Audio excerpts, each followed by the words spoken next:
apa-apa yang perlu kita sedikit ketahui tentang bagaimana itu saintifik jamu, kemudian bagaimana pelaksanaan penggunaannya, bagaimana eh, berhubungan dengan baik itu bahan maupun cara-cara bagaimana bahan itu disampaikan atau diberikan kepada pasien ya. Nanti kita akan kupas, kita akan lihat bersama-sama. Kita hanya sharing saja ya, sharing pengalaman, kemudian nanti siapa tahu teman-teman dari eh, calon-calon dokter ini nanti akan eh, ada yang suka atau akan melirik nanti pengobatan menggunakan eh, herbal atau jamu ya. Karena sekarang memang penggunaan jamu di kalangan medis atau di layanan formal ini sudah mulai merambah meluas ya. Ada beberapa banyak rumah sakit, puskesmas maupun secara mandiri praktek ya. Ini sudah menggunakan penggunaan jamu atau herbal ini dalam pelayanan kliniknya. Oke, nanti kita akan bahas. Ini artinya ada dua topik ya. Nanti ada dua topik hari ini. Ada ciri-ciri sediaan sama-sama. Kemudian yang kedua, eh, bagaimana sediaan yang baik dalam melayani atau penyediaan jamu yang baik dalam melayani. Ini pertama akan kami sampaikan dulu untuk yang kami share screen, eh, bagaimana penyediaan atau bagaimana jamu ini digunakan atau penyediaan yang baik ya di dalam praktek klinisi atau praktek penggunaan jamu saintifikasi jamu ya. Kami izin share dulu.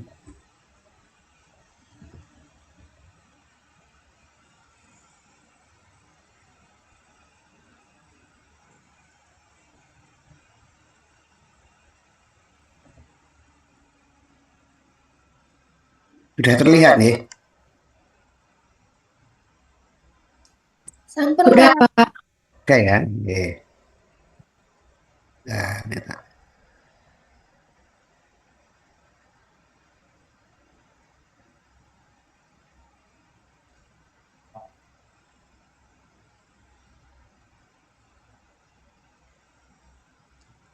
Oke, oke.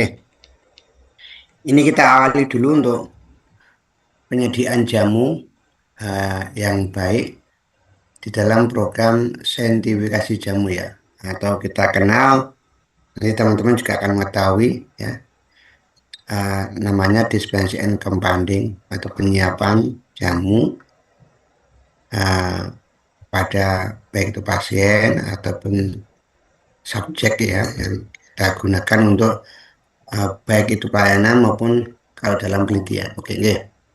Eh, Penyediaan jamu itu sebetulnya awalnya kan karena ini kita membahas tentang jamu ya, jamu. Baik jamu dalam bentuk apapun, eh, jamu termasuk dalam obat tradisional ya, artinya bahwa obat tradisional itu adalah semua bahan atau campuran bahan baik dari tanaman, mineral, sediaan galenik ya. Sediaan galenik itu seperti ekstrak ya kayak gitu itu namanya galenik ya. Ekstrak tanaman, ekstrak hewan, madu atau sirup atau apa itu namanya sediaan galenik yang digunakan secara tradisional untuk tujuannya mengobati, mencegah penyakit, meningkatkan kesehatan. Jadi preventif, promotif, kuratif. Sekarang udah ke rehabilitatif, paliatif ya, udah masuk ke situ. Jadi ini tetapi kalau jamu masih berdasarkan pengalaman ya. Kalau jamu yang pengalaman ya.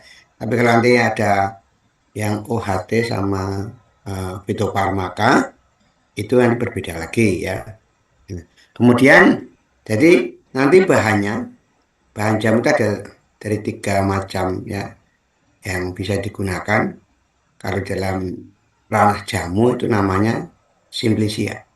Nah, Ini spesies pertama ini kita bahas terakhir ya. Kemudian ada bahan dari nabati atau tanaman. Nanti ada bahan yang dari tumbuh-tumbuhan obat itu ya. Dari tanaman obat itu bahan pokok utama untuk jamu. Kemudian juga bisa dari bahan hewani atau dari hewan ya. Dari hewan itu banyak ya sekarang dipakai ya. Yang terkenal ya udah laut, dari moluska itu sekarang dipakai banyak. Kemudian dari bahan pelikan. Pelikan itu bahan-bahan yang di luar tanaman dan hewan. Misalnya belerang, sulfur ya, sulfur, telawas, kapur ya. Kalau orang Jawa ada yang suka bersirih kapur atau nginang itu penggunaan adalah kapur, kapur tohot bisa. Garam ya, brisolpat ya. Ampo, ampo itu campuran antara kapur dengan tanaman nanti dibuat suatu bentuk ya namanya ampo itu untuk ya sama untuk minang atau untuk kesehatan mulut. Nah, jadi obat tradisional itu ada tiga pokok ya tingkatan, ada nanti jamu atau obat tradisional empiris, kemudian ada OHT, ada fitofarmaka. Ini bedanya cuma kalau jamu itu syaratnya harus narsih, barangnya benar dan bersih ya, itu jamu. Jadi tidak ada uji-uji yang pokok atau uji yang harus dipersyaratkan. Tapi kalau OHT atau obat herbal terstandar itu harus minimal ada uji preklinik. Ya, uji preklinik ya, uji kepada hewan coba minimal ya. Kalau fitofarmaka ya harus ada uji komplit.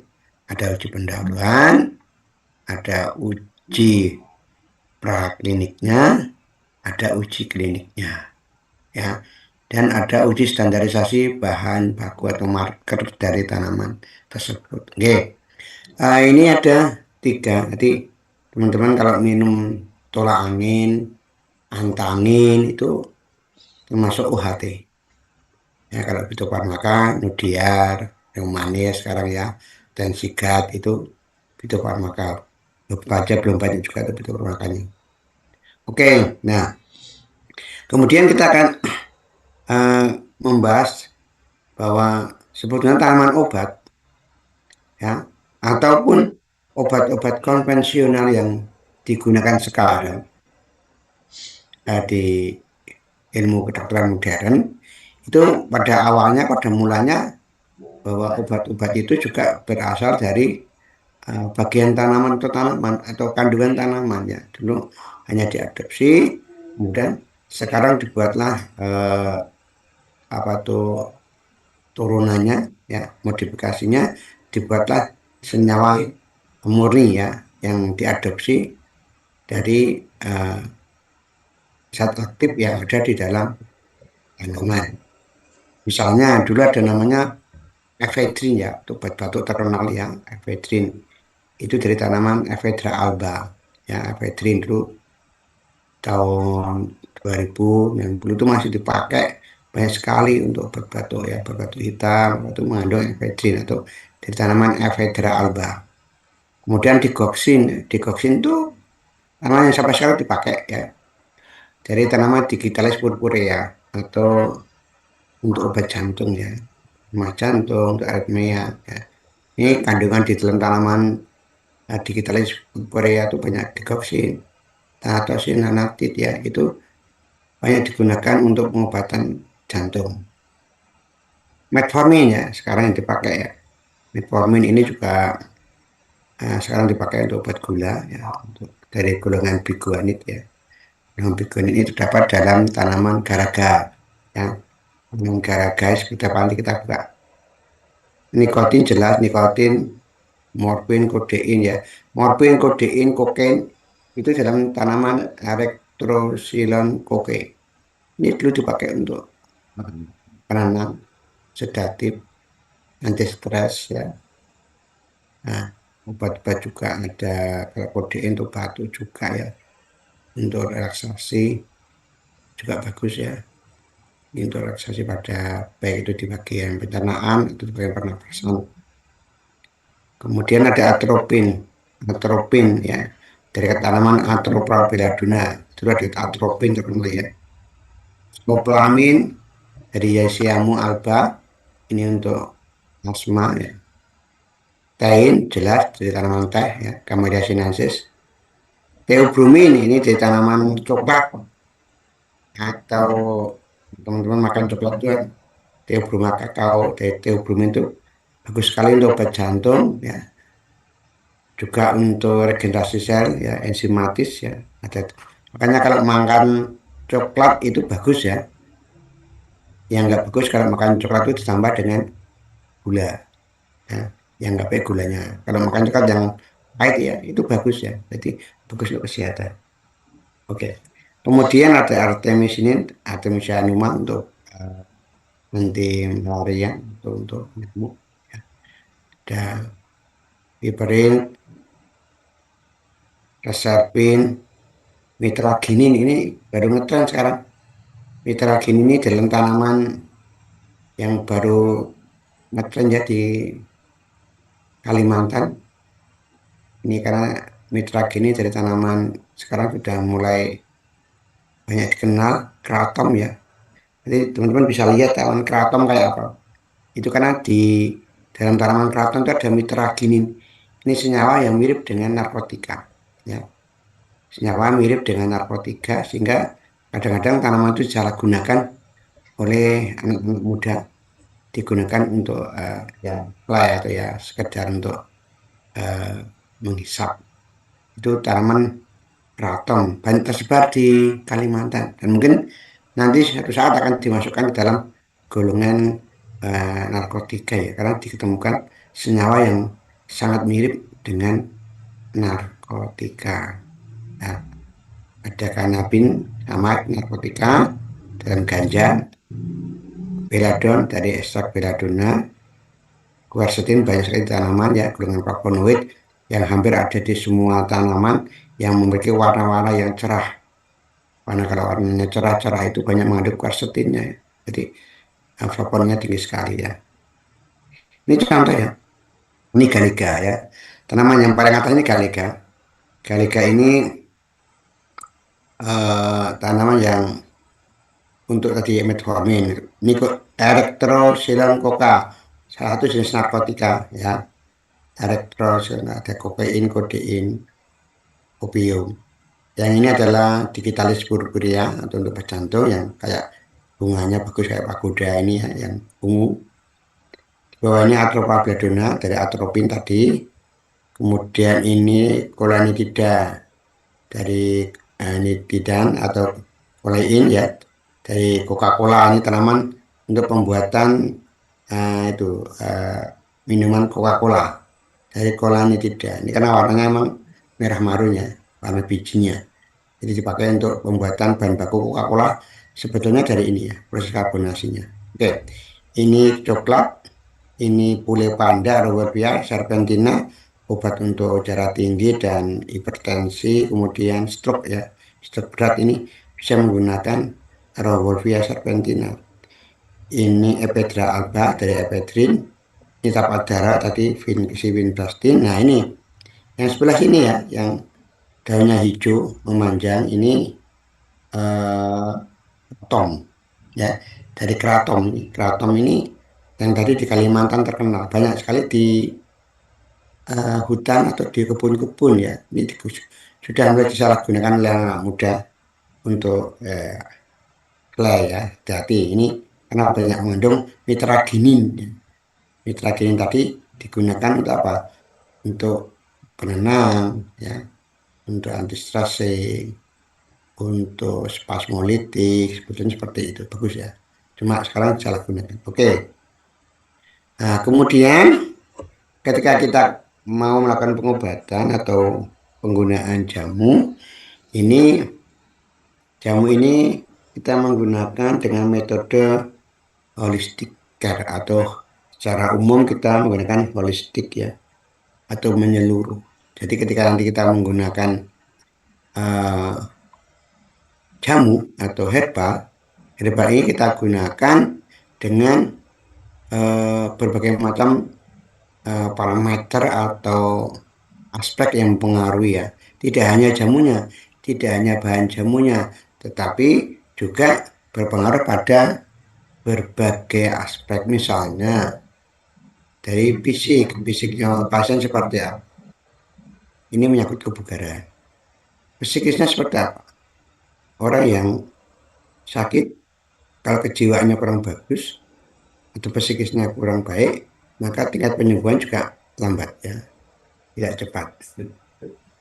Kalau eh, ada juga secara spiritual ya, spiritual itu isinya keyakinan.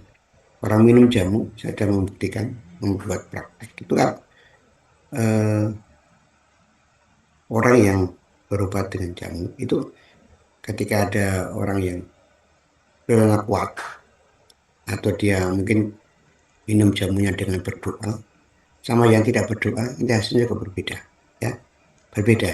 Tidak pernah kami lakukan penelitian ketika orang minum jamu ada yang berdoa sama tidak jadi hasilnya juga berbeda. Nah ini juga pengaruh dari secara pendekatannya, pendekatan holistik jadi ya secara umum. Nah jadi ketika pendekatan itu kita gabungkan ya, nanti akan kita bisa melakukan penggunaan pendekatan untuk formula ramuannya. Jadi teman-teman, pendekatan itu kita gunakan, kita akan membuat satu ramuan atau formula jamu atau bagaimana kita semua racik jamu yang baru itu ketika kita melihat ada pendekatan yang dilakukan dengan formula ramuan jamu yang berdasarkan holistic care ya, keseluruhannya. Contoh tadi ya, misalnya orang yang stres. Nah, orang yang sakit itu kan tidak hanya bagian yang sakit kita obati. Jadi orang sakit itu ada dua sisi. Ada sisi sakitnya, ada sisi sehatnya. Ya, ada dua sisi. Si sakit ini yang kita akan obati. Tapi si sehat kita nanti akan menolong atau mendukung proses penyembuhan dari bagian yang sakit. Nah, nah, dia akan mengkafir atau membuat suatu dukungan bagaimana bagian sakit ini cepat sembuh. Misalnya, ketika orang sakit gagal ginjal lah misalnya. Orang gagal ginjal itu kan ginjalnya yang bermasalah. Ya.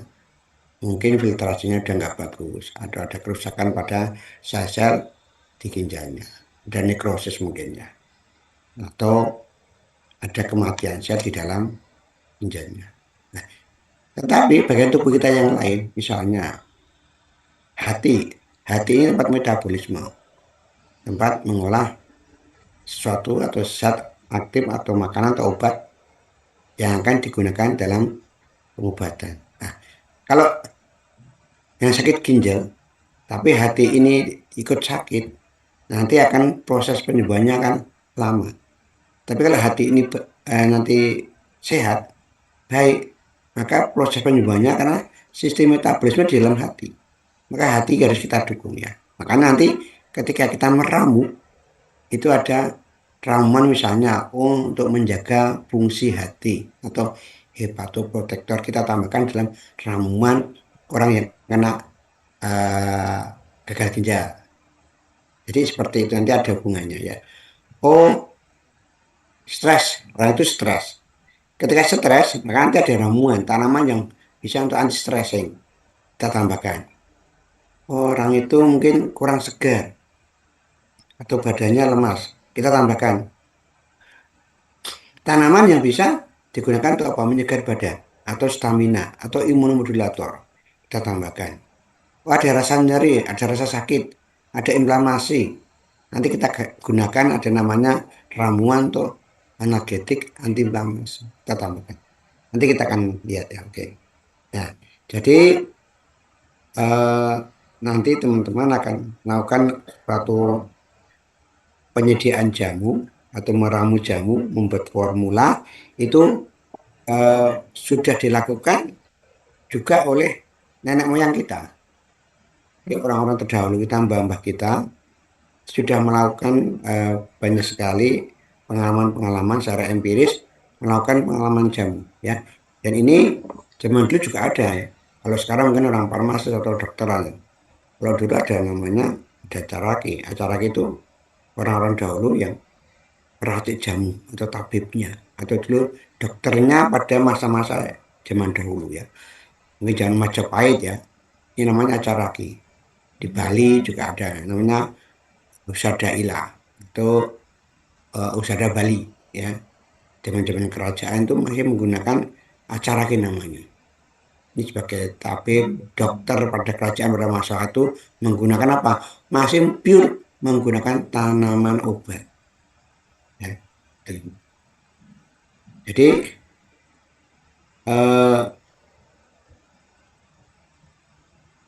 penggunaan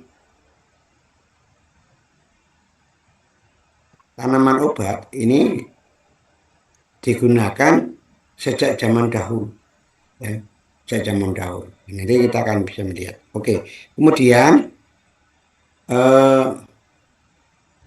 ada beberapa seluk-beluk dalam kita membuat ramuan atau menyediakan ramuan jamu. Ya. Ramuan jamu nanti akan berhubungan dengan satu bahan. Ya, nanti akan kita lihat ciri-ciri bahan yang baik seperti apa. Bahan jamu yang baik seperti apa ciri-cirinya. Nanti kita akan lihat. Kemudian eh, kita juga akan melihat bagaimana eh, kualitas dari bahan itu. Kemudian yang tidak kalah penting dari kebenaran bahan. Ya. Jadi bahan yang kita gunakan harus benar ya. Kalau salah ya salah semua. Nanti teman-teman saya kira juga akan mengetahui bahwa kenapa di klinik Tawangmangu atau di Tawangmangu ada kliniknya, klinik jamu. Ini pada awalnya ini juga karena apa? Karena pengalaman yang kita temui pada saat itu pada tahun sebelum tahun 2000-an. Ya, itu dulu orang-orang yang dari macam-macam daerah dari mana-mana itu datang ke Tawangmangu sebelum kita punya klinik mereka hanya membawa secari kertas. Secari kertas itu yang isinya itu jenis tanaman bermacam-macam ya. Dan mereka datang ke Tawangmangu itu hanya apa? Hanya ingin mendapatkan tanaman itu. Ya, jadi mereka menyodorkan secari kertas catatan dari mungkin paranormal atau Mbah Dukun atau dari siapapun itu mereka bawa ke Tawangmangu kemudian mereka apa? Minta. Ke Tawangmangu apa? Minta. Pak, saya minta tanaman ini. Ketika mereka minta tanaman, kemudian saya tanya, untuk apa? Gitu. Mereka jawab, untuk obat Pak, untuk jamu. Nah, saya tanya, lah Bapak sakitnya apa? Jawabnya apa? Tidak tahu Pak. Loh, kok nggak tahu Pak? Minta jamu, minta obat, kok nggak tahu penyakitnya? Ini disuruh dari Mbah Dukun atau paranormal atau teman suruh minum ini nanti. Oh, jadi waktu itu mereka tidak sadar, tidak tahu juga sakitnya apa, seperti apa ya. Nah, kemudian saya tanya lagi, ini mau minta berapa dari tanaman itu? Jawabnya apa? Terserah yang ngasih Bapak. Loh, kok terserah ngasih Bapak itu gimana? Berarti apa? Secara eh, teoritis ini tidak ada dosis yang dipakai. Sakitnya nggak jelas, dosisnya nggak jelas. Kemudian ketika kita berikan tanaman, yang penting komplit ya. Artinya, oh permintaan mereka semua terpenuhi. Walaupun nggak banyak, yang penting komplit katanya gitu. Setelah itu mereka pulang, ya kita nggak tahu cara minumnya seperti apa, cara penyiapannya seperti apa, diminum atau tidak. Kemudian setelah minum itu sakitnya itu sembuh atau tidak, atau bahkan mereka itu mati, saya nggak tahu. Ya kan, udah lost kontak ya, tidak ada informasi lagi dari mereka. Kenapa? Mereka hanya minta kita mau, hanya minta tanam. Jadi semua itu nggak jelas. Kemudian saya anggap itu nggak rasional ya, tidak rasional dan tidak benar. Akhirnya kami mengajukan, ya, terbentuklah ada klinik yang di Tawangmangu ya, yang menangani ketika ada orang-orang yang menggunakan jamu atau bahan jamu ini digunakan untuk baik pengobatan maupun melihat pemeliharaan seperti itu ya. Nanti Sekilas mungkin ceritanya awalnya dek ini seperti itu. Nah, kemudian yang tidak kalah penting, berarti teman-teman nanti punya formula, punya ramuan nih yang penting ya, kita tahu formula. Oh misalnya sakit diabetes itu dikasih apa tuh formulanya? Orang hipertensi tak kasih apa? Orang mungkin gastritis atau orang masak angin lah. Orang masak angin itu kasih apa ya? Karena masak angin itu tidak ada dalam ICD-10, tidak ada dalam 10 pokok pemisahan utama dalam klinis ya. Maka masuk angin itu yang ada cuma di Tawangmangu ya. Ada tolak angin ya, ada antangin sampai ke luar negeri karena orang luar negeri juga bingung. Diagnosa masuk angin itu nggak ada gitu. Tapi di kita di jamu itu ada. Ya. Di jamu punya diagnosa namanya masuk angin. Oke, itu kemudian ini bahannya teman-teman nanti bisa dipelajari. Ini nama tanamannya ya, nama tanaman, kemudian manfaatnya apa? Yang dipakai apanya? Ya, yang dipakai bahannya apa? Misalnya daunnya atau akarnya atau batangnya atau kulit batangnya atau buahnya atau bijinya beda-beda. Tanaman berbeda yang digunakan. Nanti bisa dipelajari ya. Ini sudah ada range dosisnya. Sudah kami berikan range dosis penggunaannya. Misalnya, oh kita mau menggunakan misalnya ya Curcuma santorisa atau temulawak. Temulawak ini digunakan sebagai analgetik anti inflamasi misalnya. Berapa dosisnya? Oh 3 sampai 20 gram per hari. Penggunanya 3 sampai 20 gram per hari dengan dosis terbagi ya.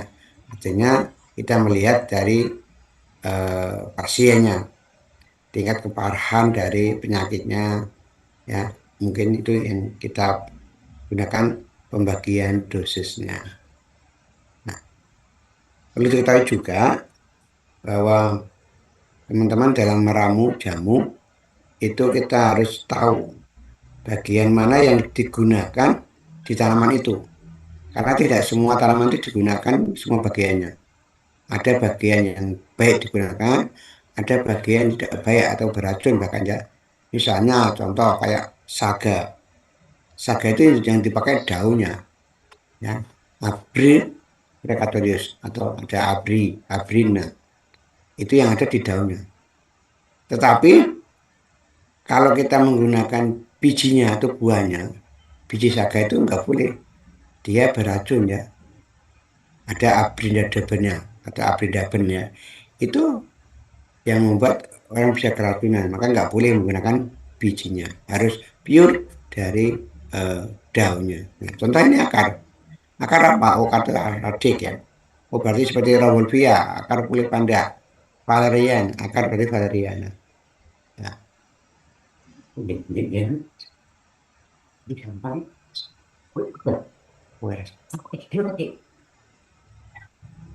Kemudian misal rimbang, Curcuma santoriza, ada kurkumin.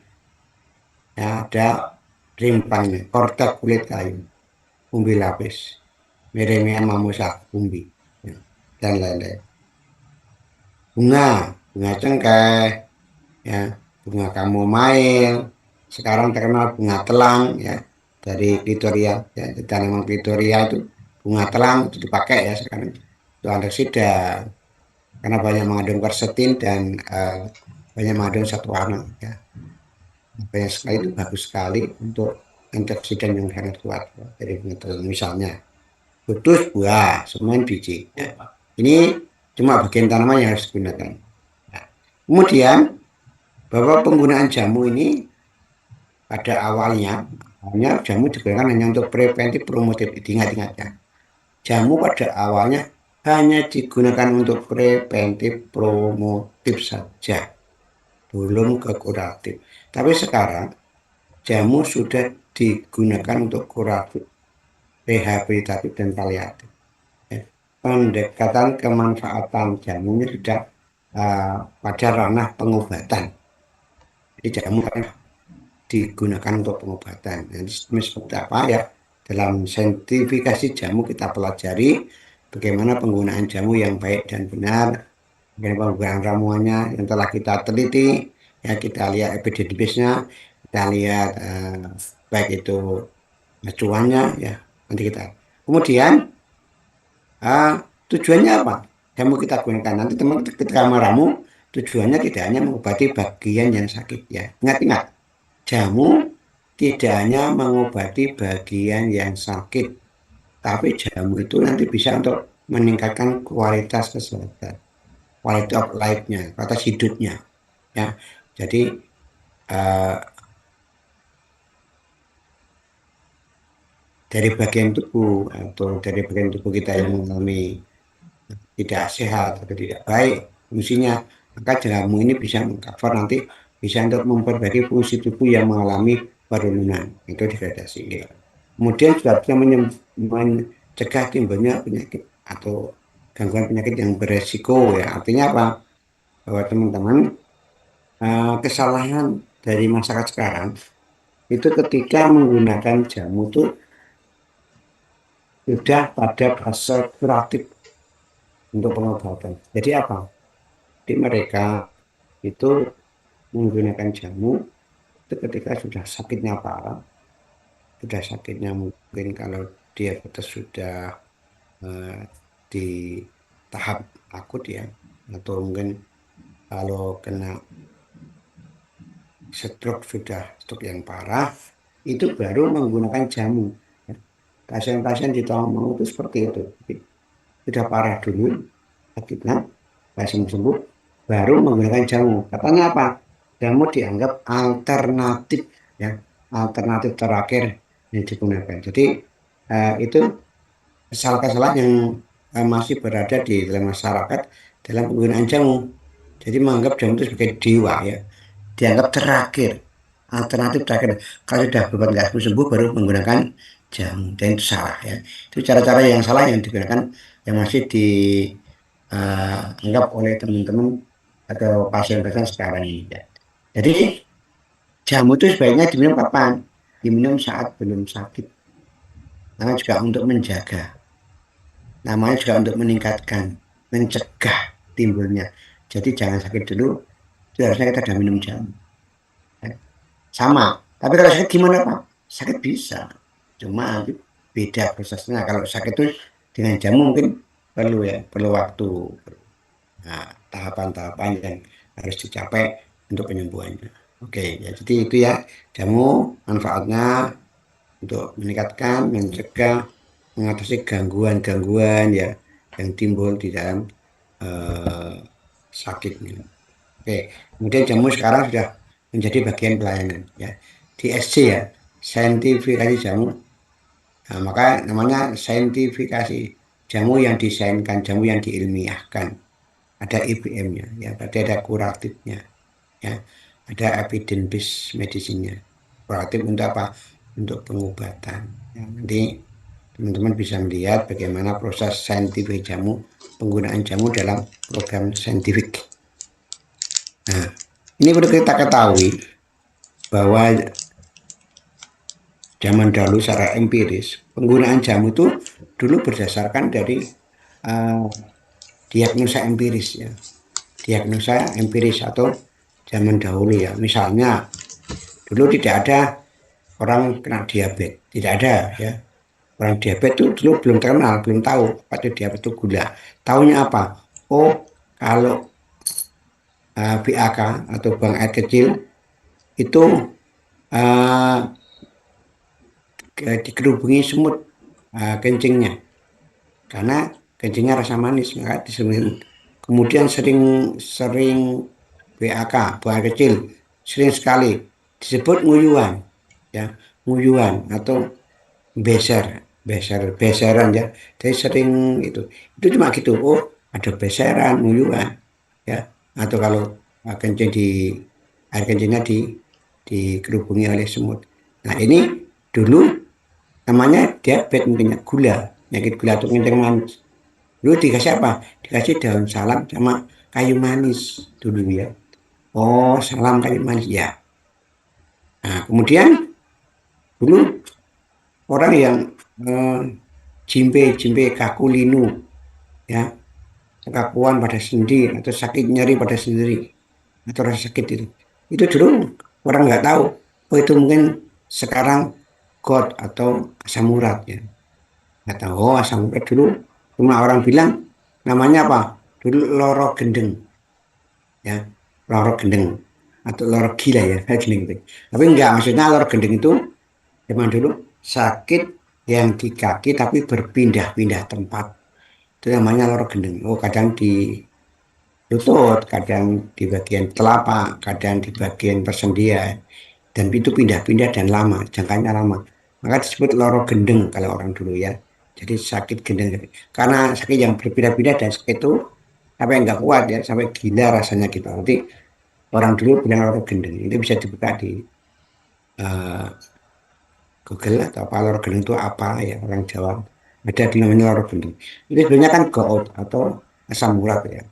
Itu juga bisa dia ada inflamasi atau ada peradangan. Ini dulu dikasih apa? Cabai Jawa, kencur, saga tadi ya, saga, kencur, cabai Jawa itu diberikan apa untuk. Oke ya, itu nanti bisa dipelajari. Kemudian ini kita akan masuk pada penggunaan ramuan. Bagaimana kita akan meramu ya atau menyediakan jamu itu, eh, apa yang harus kita perhatikan ya.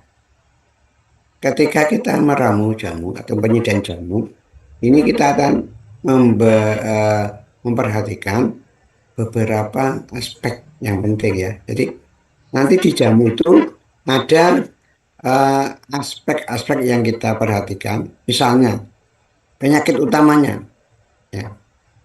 Penyakit utamanya apa? Maka nanti di jamu itu ada bahan utama yang akan mengcover dari penyakit utama. Kemudian ketika ada penyakit utama, ada penyakit yang lain atau simptom atau komplikasinya. Komplikasinya apa? Oh misalnya, oh orang diabetes. Orang diabetes itu ada gangren, ada nyeri, ada bengkak, lemes, badannya sakit, pusing, atau tensinya mungkin bisa naik. Ya. Misalnya orang diabetes. Nah, simptom-simptom itu yang keluar, itu nanti kita berikan namanya bahan pendukung. Di jamu itu ada bahan utama, ada pendukungnya, kemudian ada bahan tambahan atau adjuvan ya. Bahan tambahan itu apa? Bahan tambahan itu misalnya untuk kebugaran, untuk hepatoprotektifnya, menjaga fungsi hati, menjaga fungsi ginjalnya, untuk stamina, untuk imunomodulator. Itu bahan tambahan yang bisa kita berikan pada mereka itu untuk mempercepat dari proses penyembuhan dari penyakit utamanya. Ya. Jadi teman-teman nanti ada cara-cara tertentu yang kita berpikir ketika menyediakan jamu itu harus punya ini ya, punya ketentuan yang kita obati seperti apa. Jadi penyakit utama dulu, kemudian penyebabnya, kemudian baru kita bisa memilih tanaman mana yang kita gunakan untuk pengobatan tersebut. Bahan tambahan kita berikan untuk mendukung ataupun misalnya ya, karena di jamu itu biasanya kalau jamu itu kan rasanya kurang enak ya atau pahit ya. Orang tahunya jamu itu pahit. Makanya nanti kita berikan ajuvan. Bagaimana jamu itu dirasa enak atau rasanya tidak pahit. Dibuat manis, atau dibuat wangi, atau dibuat harum. Bisa. Namanya ada nanti ada korgen ya. Korgen odores, saporis, kolores. Warna, ada bau, ada rasa. Ya itu dapat ditambahkan ajuvan. Oke. Eh, ini ada beberapa formula. Ya. Beberapa formula yang bisa diberikan kepada beberapa penyakit yang berdasarkan ini di buku-buku nasional atau buku Kemenkes yang sudah kita rangkumkan yang dapat menjadi acuan teman-teman nanti ketika memilih bahan yang baik, bahan baku yang baik yang bisa digunakan untuk jamu ya. Misalnya, oh untuk bahan dislipidemia atau untuk lemak atau untuk kolesterol, oh tanamannya apa, bahannya apa, misalnya, oh alpukat, ya enak, bawang putih bisa daun dewa, kunyit, ya, mengkudu atau pace, daun rosella, temulawak, jadi Belanda, jadi Cina misalnya. Ada. Oh, untuk nefrolitiasis, untuk menjaga fungsi ginjal atau untuk batu ginjal ya misalnya. Oh, ada kejibeling, ada alang-alang, ada tempuyung. Ya. Oh, itu diabetes nih. Apa orang diabetes? Orang diabetes bisa menggunakan broto wali, kayu manis, misalnya. Pare, salam tadi sudah ada ya. Pare, dan lain-lain sebagainya ya. Ada obat untuk apa itu asam urat misalnya. Oh, pakai secang, pakai sidaguri, pakai kepal atau daun sindok. Ini keluar dalam ujian nanti nih ya. Oh, misalnya pertanyaan herbal untuk hiperuremia misalnya apa? Ya tidak. Ya. Jadi kalau di ujian nanti ada soal itu silakan ya. Oh, herbal untuk misalnya diabetes. Ada satu dua soal nanti yang keluar sini. Kisi-kisi aja. Oke, kemudian analgetik antibiotik seperti ada lagi ya. Ini nanti teman-teman bisa digunakan untuk perbandingan atau bisa untuk bantuan bagaimana penggunaan herbal. Ini untuk berbagai macam diagnosa atau indikasi penyakitnya. Nah, ini ya, contoh ya. Untuk kanker juga bisa. Ya. Kanker itu tidak hanya sebagai kuratifnya, tapi bisa untuk paliatif dan suportifnya. Ya. Untuk paliatifnya menjaga, ya. Suportifnya untuk menguatkan, meningkatkan fungsi tubuh yang lain, biar kanker tidak menyebar, biar dihambat atau kalau ada simptom-simptom lain, misalnya orang yang kena kanker itu kadang-kadang dia harus OP, ada operasi, ya. Maka untuk proses operasinya ada tanaman yang digunakan. Oke, itu nanti bisa dipelajari teman-teman ya, bisa untuk obat yang lain ya, gastritis, batuk flu juga ada, batuk flu masuk angin juga ada, ya, jantung, pembuluh darah juga ada. Oke, nah ini juga ya untuk insomnia, untuk wasir ya, wasir atau ambeien. Wasir ambeien itu salah satunya adalah penyakit yang hanya obatnya dari alam ya, secara alamiah. Belum ada obat-obat konvensional yang digunakan untuk pengobatan ambeien ya. Baru sekarang pakai obat-obat alamiah. Ambeien itu juga dari tanaman ya, dari daun ungu. Kemudian yang lain ya, kalau yang lain hanya kalau obat kimia hanya untuk anti aja, anti inflamasinya atau analgetiknya saja. Tapi untuk menghilangkan ambeiennya, kebendungannya itu masih menggunakan bahan-bahan dari alam. Oke. Nah, ini di dalam SJ atau saintifikasi jamu itu ada 3 tanaman ya. Dalam SJ ada 3 tanaman yang kami gunakan hampir di semua ramuan formula SJ. Ingat-ingat ya, ada 3 tanaman yang digunakan dalam hampir semua formula saintifikasi jamu. Ini kalau di Tawangmangu kita kasih nama AAI, analgetik antiinflamasi imunomodulator ya. AAI, analgetik antiinflamasi imunomodulator. Ini yang terdiri dari 3 tanaman pokok ya. Ada tanaman temulawak, tanaman kunyit, dan meniran ya. Nanti kalau ke Tawangmangu, kalau ke ini ke Tawangmangu, loh, tanaman ini pokok ya. Jadi hampir semua tanaman kita berikan. Karena apa? Karena fungsi dari 3 tanaman ini sangat luar biasa. Ini akan mendorong dari proses penyembuhan penggunaan jamu. Ya, 3 tanaman ini bisa meningkatkan imun sistem tubuh, kesegaran, kebugaran, ya. Kemudian memelihara, memperbaiki, menjaga fungsi hati, hepatoprotektor, menjaga fungsi pencernaan, memperbaiki sistem metabolisme. Jadi tanaman ini luar biasa bisa digunakan. Dan sekarang temulawak menjadi salah satu warisan budaya obat tradisional yang sudah diakui oleh UNESCO. Ya. Di WHO juga mengakui bahwa temulawak menjadi khasanah ya budaya atau pengobatan di Indonesia. Ya, penggunaan temulawak. Oke.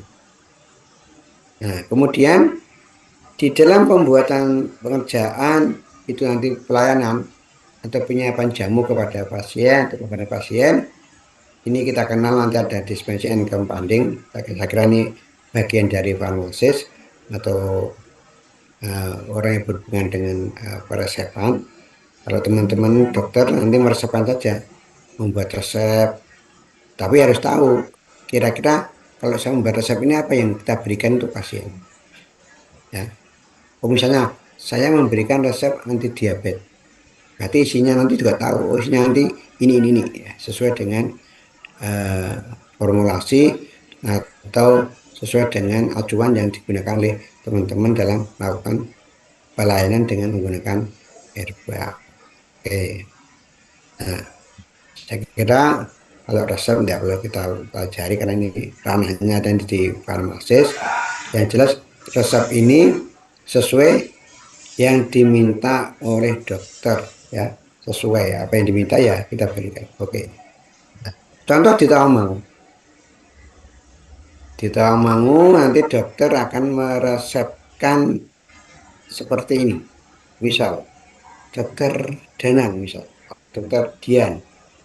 Dokter Dian ini memberikan resep AAI, DC, gastritis, MR, HT misalnya. Oh, dokter Danang meresepkan AAI. Tadi AI udah ya, energetik, antiinflamasi, imunomodulator. Tadi ada temulawak, kunyit, meniran. Oh, DC apa? Dikomkordis atau dikomkord untuk lemah jantung. Oh, dikasih digitalis. Gastritis, oh minta gas. Bisa apa? Oh, ada sembung sama kapulaga misalnya. Glumea balsamifera sama amomum cardamom. HT, hipertensi. Pakai apa? Oh, seledri. Oh, kumis kucing. Oh, jadi dokter Danang meresepkan ada AE, ada DC untuk jantung, gastritis, MR, HT. Oh, nanti isinya berarti temulawak, kunyit, meniran, digitalis, lumia, apologo, seledri, dan gagan, misal seperti itu. Itu permintaan dari resep dokter yang menggunakan herbal. Jadi teman-teman harus tahu juga indikasi-indikasi herbal apa yang digunakan untuk pengobatan. Jadi harus mempelajari ya, pelajari dari baik kandungan, manfaat atau fungsi dan berbagai macam seluk-beluk tentang tanaman obat atau jamu yang digunakan dalam pengobatan. Nah, kalau di Tawangmangu kita sudah pakai sistem karena nggak penting ya. Yang penting ini ketika kita makan peracian ya, nanti teman-teman dokter itu kalau di Tawangmangu ada tiga contoh atau tiga bahan yang digunakan untuk sebagai bahan ramuan atau formula ya. Jadi bentuk dari bahan yang kita gunakan nanti pertama bentuk ramuan atau rebusan ya. Jadi bentuk simplicia, bentuk bahan simplicia murni ya. Masih bentuk tanaman yang kita rajang, kita keringkan, kemudian namanya simplicia. Belum mengalami pengolahan apapun. Kemudian ada bentuk kapsul, ada bentuk serbuk. Ya, kapsul ini isinya ekstrak, ya, ekstrak dari tanaman. Serbuk jadi tanaman yang kita serbuk dengan ukuran tertentu yang kita gunakan untuk pengobatan. Nanti ada teknik caranya, ya, tiga bahan ini kita gunakan di dalam bentuk ramuan. Ya. Ini kita akan masuk ke nanti sudah kita belajar ya, nanti ke ramu-ramu di bawah nanti kita akan pelajari kemudian bagaimana formula jamu yang ada di Tawangmangu. Jadi kita punya formula jamu atau ramuan jamu yang sudah kita teliti atau kita sampai ke uji klinis ya. Jadi dari praklinis, empiris, praklinis pendahuluan sampai ke klinis. Dan ini sudah menjadi ramuan baku dari formula ramuan saintifikasi jamu. Nanti ada bukunya, buku formula ramuan 11 ramuan SJ. Ini bisa digunakan oleh masyarakat atau kalangan medis atau di dunia pelayanan formal ya. Ada bukunya nantinya. Contohnya, misalnya ini formula ramuan untuk anti hipertensi. Isinya apa aja? Misalnya, oh hipertensi. Formulanya ada daun seledri, daun kumis kucing, ya, pegagan, ya, daun seledri, kumis kucing, pegagan. Berapa gram? Oh, seledri 5 gram, kucing 3 gram, pegagan 3 gram. Yang 3 AI tadi ya. AI, analgetik, antiinflamasi, imunomodulator, meniran untuk melawak. Nah, itu bisa digunakan. Nah, jadi apa? Oh, seledri ada kandungan apinapigeninya, jenis golongan flavonoid. Dia bersifat efek vasodilator. Oh, kumis kucing ada flavonoid juga, polimetersi, ada sineksin, ada eupatorin, ada inostat, garam kalium. Ya, bersifat diuretika atau urokoserik. Ya, dari urokoserik artinya apa? Orang hipertensi itu bisa menggunakan cara apa? Dia vasodilator atau diuretik. Kemudian pegagan. Pegagan bagaimana menurunkan darah? Pegagan bersifat sebagai antikoagulasi, anti penjendalan darah. Jadi darah ini biar tidak terlalu kental, viscositasnya tidak terlalu tinggi, kan? Ya kan, kalau glukosa bagus, aliran darah dalam tubuh ini akan semakin bagus, lancar, sehingga tidak terjadi kenaikan tekanan darah. Contoh seperti itu ya. Ini misalnya formula hipertensi. Ya. Ada seledri, kumis kucing, pegagan, nira. Oke. Nah, itu cara kerjanya seperti itu. Tanamannya di bawah ini ya. Ini seledri, ini pegagan, ini kumis kucing. Kumis kucing, seledri, pegagan. Oke. Ini kan tadi sudah kami sampaikan kandungan aktifnya. Yang kedua ada formula ramuan anti hiperkolesterol. Ya, untuk orang kolesterol ya. Untuk lipidemia, ya, anti lipidemia itu kalau rasa meningkat dalam tubuh. Jadi Belanda, kemuning, kelembang, jadi Cina misalnya. 3 jadi AI ya sama. Di Belanda ini penting ya. Ini kita gunakan untuk anti kolesterol atau dislipidemia. Karena jadi Belanda ini tanaman dari Belanda. Tanaman di bawah itu ya, ini tanamannya yang seperti ini daunnya. Daun jadi Belanda. Jadi kalau teman-teman beli teh jadi Belanda banyak ya dijual di toko-toko jamu atau di toko obat ada teh jati Belanda atau slimming tea. Slimming tea itu bahan bakunya dari tanaman jati Belanda. Ya, karena dia bisa menekan nafsu makan, kemudian dia ada kandungan enzim lipase pankreatif, kemudian dia bersifat laksatif. Artinya apa? Di jati Belanda itu ada senyawa ya yang dia bernama kum atau teragakan atau seperti agar-agar ya. Itu kalau kena air dia mengembang. Kalau kena air dia mengembang. Kalau mengembang, kalau kita minum masuk ke tubuh kita, maka kum tadi teragakan tadi akan melapisi di bagian buklasatif ya, di bagian pencernaan, sehingga penyerapan lemak dari luar akan dihambat oleh lapisan laksatif tadi. Nah, jadi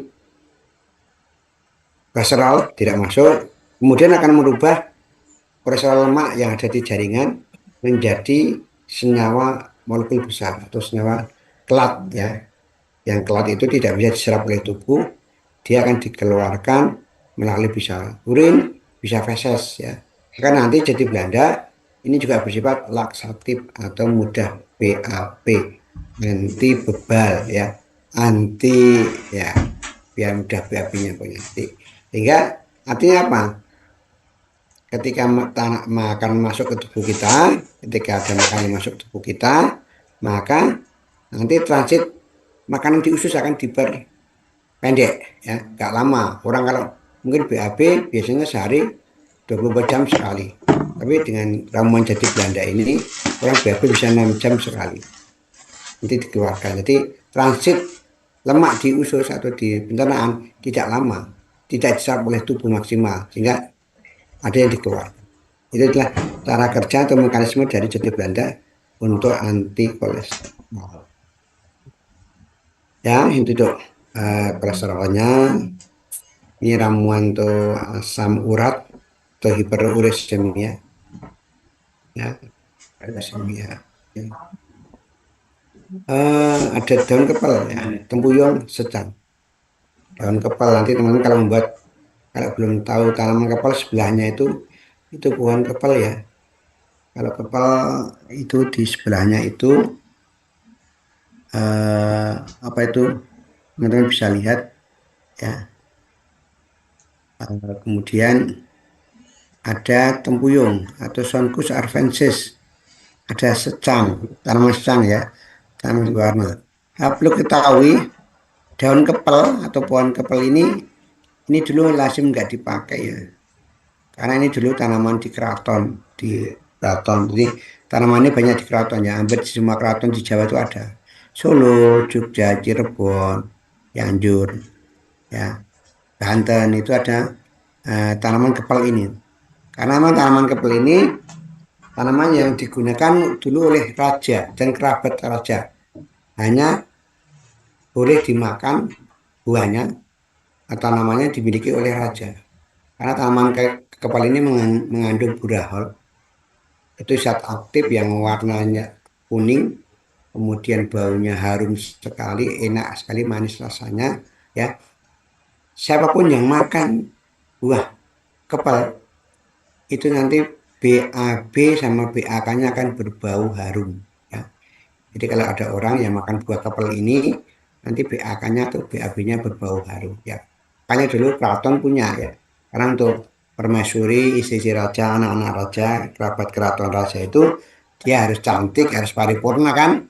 Makanya dia baunya badan juga wangi. Karena memang buahnya ini buah kepal. Dulu ini nggak boleh dimakan oleh rakyat jelata ya. Tapi sekarang udah umum. Sekarang banyak orang nanam, banyak orang punya. Teman-teman bisa makan atau beli. Ini silakan di browsing juga ada buah kepal. Ini buahnya ya. Buahnya di pohon. Jadi menempel di pohon buahnya itu. Dikatakan kepal karena kepal tangan ya. Kayak orang mengepal tangan itu ya benar seperti itu. Ada buah disebut buah kepal ya. Kayak kepalan tangan. Kalau kita buat suatu makanan kita kepal ya seperti itu. Maka namanya kepal, kepal. Nah, ini untuk asam urat ya. Dia menghambat santin oksidase atau untuk orang HD. Buah kepal. Ini untuk DM, ini sudah ambliator bertuali meniran. Ya, bisa digunakan. Iya. Untuk osteoartritis atau OA, itu nyeri sendi, teman-teman bisa menggunakan temulawak, kemudian rumput bolong, adas, dan kumis kucing. Sekarang baru ngetren ya untuk pemakaian daun kumis kucing atau ortosipon, ya, ortosiponis folia. Ini bagus untuk anti inflamasi, bagus untuk antioksidan. Ini disebut juga dengan Javati atau tehnya orang Jawa itu kumis kucing ya. Jadi dengan Javati itu tehnya orang Jawa itu kumis kucing. Ya, oke, kumis kucing ya. Osteoartritis pakai kumis kucing, temulawak, rumput bolong. Untuk ini gangguan fungsi hati atau hepatoprotektor, tanaman daun jombang, temulawak kunyit. Jombang ini ya, tanamannya seperti ini, bunganya warna kuning. Oke, oke kita percepat lasir ya, ramuan untuk tadi ambeien, daun ungu, ilet, daun duduk, Desmodium trichoepithelium. Ya, ini daun ungunya karena berwarna memang ungu, disebut daun ungu, Handelium ya kalau bahasa Sundanya. Nah, ini iler atau miana ya, banyak ditanam di masyarakat untuk bunga miana itu mungkin di rumah-rumah teman-teman ada di depannya ada miana. Ini bisa digunakan untuk berwasit. Tambahkan 3 ramuan AI tadi sudah menjadi ramuan wasit. Oke, misalnya jamu, kita berikan edukasi kepada pasien, kita. Nah, kemudian cara merebus ini penting, penting sekali. Ya, karena kalau cara merebus, cara penyiapannya salah, ini akan berakibat fatal. Maka tidak akan sembuh-sembuh atau pengobatan tidak berhasil ya. Kalau cara pengobatannya atau cara penyiapan jamunya salah. Jadi orang minum jamu, penyiapannya adalah merebus dulu air. Setelah air direbus, kemudian baru jamu dimasukkan setelah mendidih ya. Air merebus mendidih, jamu baru dimasukkan. Kemudian merebusnya minimal 15 menit waktu mendidih atau sampai maksimal 30 menit, tidak boleh lebih. Tidak boleh kurang dari 15 menit, tidak boleh lebih dari 30 menit. Kalau kurang nanti zat aktifnya juga kurang, kalau lebih nanti ada zat aktif yang rusak. Ya. Kemudian setelah 15 menit mendidih, jamu didiamkan hingga hangat. Kemudian disaring semuanya. Nah, disaring semuanya dibagi tiga. Mau diminum 3 kali boleh, 2 kali boleh. Ya. Ini dosis untuk tiap hari. One day dose. Ya, diminum 3 kali boleh, 2 kali boleh. Yang habis untuk 1 hari. Ya. Jadi nanti membuat jamu itu per hari. Dosis harian. Bukan dosis selamanya ya. Ada yang orang minum jamu itu salahnya apa? Merebus jamu itu tiap hari direbus terus. Direbus, besok direbus lagi, besok direbus lagi. Sampai katanya rasanya hilang. Itu salah ya, itu salah dan jangan diikuti. Nanti zat aktifnya sudah tidak berkhasiat. Yang baik tiap hari ganti ramuan, tiap hari ganti ramuan, tiap hari ramuan baru direbus. Ya, itu akan memperbaiki pengobatannya. Ya. Ini kemudian alatnya tidak boleh menggunakan alat yang dari logam-logam reaktif, misalnya aluminium, besi tidak boleh, tembaga tidak boleh, kuningan tidak boleh ya. Yang boleh dari gerabah, porselen, keramik, enamal itu boleh ya. Karena nanti kalau pakai alat itu merusak. Misalnya pakai aluminium kan merusak zat aktif, pakai besi kan merusak zat aktifnya karena itu mempunyai gunus karbonil ya. Dia kalau berikatan dengan aluminium, aluminium itu adalah logam yang bereaktif, mempunyai muatan 2+. Besi juga Fe 2+ atau Fe 3+, ferro atau Fe. Itu ketika kena suatu senyawa, dia akan bereaksi. Kalau fluoride kena Al atau kena besi, maka menjadi FeSO4 atau Al2RO3. Itu akan menjadi kelat kompleks yang tidak bisa diserap oleh tubuh. Jadi ketika kita masak pakai aluminium, itu zat aktifnya hanya lewat tubuh kita, tidak memberikan manfaat untuk khasiat pengobatan. Jadi silakan, nanti alatnya juga penting ya. Tidak boleh dari aluminium, besi, tembaga, seng, ataupun kuningan, nggak boleh. Yang boleh gerabah atau tembikar itu stainless boleh, ya. Enamel boleh, porselen boleh, keramik boleh. Oke. Saya kira itu ya untuk tahap pertama, kita penyiapan jamunya. Nanti kita akan lanjut lagi pada sesi kedua. Tapi ini istirahat dulu ya. Nah, ini caranya tadi ya, penyiapan jamunya. Nanti kita istirahat dulu sebentar, kita rehat. Teman-teman silakan untuk ngopi-ngopi kalau yang mau ngopi, atau yang mau istirahat silakan dulu untuk bisa sarapan. Nanti kita mulai lagi jam 9 kurang, jam 10 kurang seperempat. Ya, jam 10 kurang seperempat kita mulai lagi. Kita rehat dulu 4 jam. Silakan untuk teman-teman istirahat dulu. Saya juga